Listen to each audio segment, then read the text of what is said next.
লা লা লা লা লা লা লা, বন্ধু তোমার বউ কালা। আরে বন্ধু, তুই এতদিন পর কই থেকে? আরে কথা বলে বলিস, তোর নাম্বারটা দে, বাস ছেড়ে দিবে। তোর মোবাইলটা বের কর। কেন? আরে তুই বের কর না।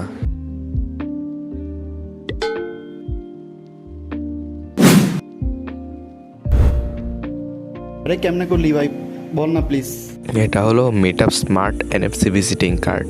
এটা জাস্ট মোবাইল পিছে সোয়াইপ করলেই ভিজিটিং কার্ডের সকল তথ্য মোবাইলে চলে যাবে। তাই বন্ধু, ওল্ড ভার্সন না থেকে আপডেট হও। আর আপডেট হওয়ার জন্য একটি মিটআপ কার্ড এখনই অর্ডার করে দাও। বন্ধু তাহলে এটা আমি কোথায় পাবো? এটা তুমি মিটআপের ফেসবুক পেজের ইনবক্সে মেসেজ করো, অথবা এই পাশে দেওয়া হোয়াটসঅ্যাপ নাম্বারে মেসেজ করে অর্ডার করতে পারবে। তুমি তোমার ইচ্ছা ও সুবিধা মতো কাস্টমাইজ ডিজাইন করে নিতে পারবে। এছাড়াও মিটআপের কাছে তো রয়েছে আরও অনেক রকম ডিজাইন। তাই তাড়াতাড়ি একটি মিটআপ কার্ড অর্ডার করে দাও।